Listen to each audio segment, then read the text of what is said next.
ಕೇಂದ್ರ ಸರ್ಕಾರ 2026ರ ಬಜೆಟನ್ನು ಬಿಡುಗಡೆ ಮಾಡಿದೆ. ಸೊ ಜನಸಾಮಾನ್ಯರಾದಂಥ ನಾವುಗಳು ತಿಳಿಬೇಕಾಗಿರೋ 5 ಮುಖ್ಯ ವಿಷಯಗಳನ್ನ ಇವತ್ತು ಹೇಳ್ತೀನಿ. ಮೊದಲನೇದಾಗಿ ಸಿಗರೇಟ್ ಮತ್ತು ತಂಬಾಕು ಮೇಲೆ ಟ್ಯಾಕ್ಸು ಮೊದಲು 25% ಇತ್ತು, ಅದು ಇವಾಗ 60% ಮಾಡಿದ್ದಾರೆ. ಸೊ ಸಿಗರೇಟು ಸೇದವರ ತುಟಿ ಸ್ವಲ್ಪ ಜಾಸ್ತಿನೇ ಸುಡ್ಬೋದು ಇನ್ಮೇಲೆ. ಸೊ ಎರಡನೇದಾಗಿ ನೋಡೋದಾದರೆ ಫಾರಿನ್ ಟ್ರಿಪ್ ಅಥವಾ ಎಜುಕೇಷನ್ಗೆ ಅಂತ ಬೇರೆ ದೇಶಕ್ಕೆ ಹೋಗ್ತಾರಲ್ಲ, ಅವರಿಗೆ TCS ಚಾರ್ಜ್ ಅಂತ ಹೇಳ್ಬಿಟ್ಟು 5ರಿಂದ 20% ಎಕ್ಸ್ಟ್ರಾ ಚಾರ್ಜ್ನ ಕಟ್ಟಬೇಕಾಗಿತ್ತು.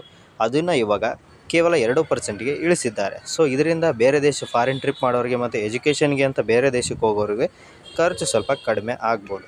ಇನ್ನು ಮೂರನೇದಾಗಿ ಇಂಪಾರ್ಟೆಂಟ್ ಏನಂದರೆ ಇನ್ಫ್ರಾಸ್ಟ್ರಕ್ಚರ್ ಡೆವಲಪ್ಮೆಂಟ್ಗೆ ಅಂತಲೇ ಸರ್ಕಾರ 12.22 ಲಕ್ಷ ಕೋಟಿ ರೂಪಾಯಿಗಳನ್ನು ಅಲೋಕೇಟ್ ಮಾಡಿದೆ. ಸೊ ಅದಕ್ಕೋಸ್ಕರನೇ ಎತ್ತಿಟ್ಟಿದ್ದಾರೆ. ಅದರ ಜೊತೆಗೆ 7 ಹೊಸ ಹೈಸ್ಪೀಡ್ ರೈಲ್ವೆಗಳನ್ನು ಕಾರಿಡಾರ್ ಘೋಷಣೆ ಮಾಡಿದ್ದಾರೆ. ಇದರಲ್ಲಿ ಹೈದರಾಬಾದ್ರಿಂದ ಬೆಂಗಳೂರು ಮತ್ತು ಚೆನ್ನೈಯಿಂದ ಬೆಂಗಳೂರು ಅಂದರೆ ನಮ್ಮ ಕರ್ನಾಟಕಕ್ಕೆ 2 ಹೈಸ್ಪೀಡ್ ರೈಲುಗಳು ಸಿಕ್ಕಂತಾಗಿದೆ.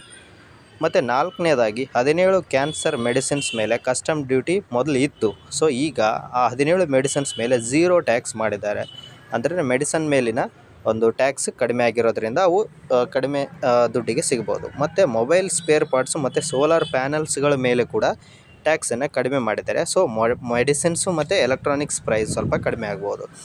ಐದನೇದಾಗಿ ಇಂಪಾರ್ಟೆಂಟ್ ಏನಂದರೆ ಇನ್ಕಮ್ ಟ್ಯಾಕ್ಸ್ ಸಿಸ್ಟಮ್ನ ತುಂಬಾ ಸಿಂಪ್ಲಿಫೈ ಮಾಡಿದ್ದಾರೆ ಅಂತ ಹೇಳ್ಬೋದು.